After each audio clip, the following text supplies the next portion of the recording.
ଆରେ ଆରେ ଶୁଣ ଟିକେ, ତୁ ଏତେ ତରତରରେ କୁଆଡେ ଯାଉଛୁ? ବୋଉ ମୁଁ ଖୁଡି ପାଖକୁ ଯାଉଛି। ନାଇଁ ନାଇଁ, ତାଙ୍କ ସହିତ ଆମର ଝଗଡା ହେଇଛି, ତୋର ସେଠିକି ଯିବା କିଛି ଦରକାର ନାହିଁ। ତମର ଝଗଡା ହେଇଛି, ମୁଁ କାହିଁକି ଯିବିନି ଯେ? ମୁଁ ଯିବି। କଣ ଯେ କହିବ ଏ ଝିଅକୁ, କାହା କଥା ଶୁଣିବନି।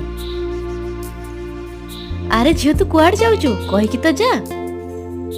ଆରେ ନାଇଁ ମୁଁ ବୋଉ, ମୁଁ କୁଆଡେ ବି ଯାଉନି, ଏଇଠି ଛିଡା ହେଇଛି। ମୁଁ ଭାବିଲି ତୁ ତ ଖୁଡି ଘରକୁ ଯାଉଛୁ, ଯାଉନୁ ଟିକେ ବୁଲି ଆସିବୁ। ନାଇଁ ମୋ ବୋଉ, ମୁଁ ଯିବିନି। ମୁଁ କାହିଁକି ଯିବି? ସକାଳେ ଖୁଡିଙ୍କ ସହ ଦେଖା ହେଲା, ଆଉ ସେ ନ ଜାଣିଲା ଭଳିଆ ପଳେଇ ଗଲେ। କାକାଙ୍କୁ ମୁଣ୍ଡିଆ ମାରିଲେ, ସେ ବି କିଛି ନ କହି ପଳେଇଲେ। ମୁଁ ଯିବିନି। ସତରେ ଯୋଉ ଅଗଣାକୁ ନିଜର ଭାବିକି ଆମେ ଦୌଡ଼ି ଯାଉ, ବାହାଘର ପରେ ବିନା ଆମନ୍ତ୍ରଣରେ ସେଇ ଜାଗାକୁ ଯିବା ପାଇଁ ବି ଭଲ ଲାଗେ। ଯିଏ କହିଛନ୍ତି ଠିକ କହିଛନ୍ତି, ଝିଅ ମଥାରେ ସିନ୍ଦୁର ନ ନାଇଲା ପର୍ଯ୍ୟନ୍ତ ଝିଅ ହଉଛି ଆମର। ଥରେ ମଥାରେ ସିନ୍ଦୁର ନାଇ ଦେଲେ ଝିଅ ହେଇଯାଏ ଏ ଘରର କୁଣିଆ। କଣ ମୁଁ ଠିକ କହିଲି କି ନାଇଁ, କମେଣ୍ଟରେ ନିଶ୍ଚୟ ଜଣେଇବେ।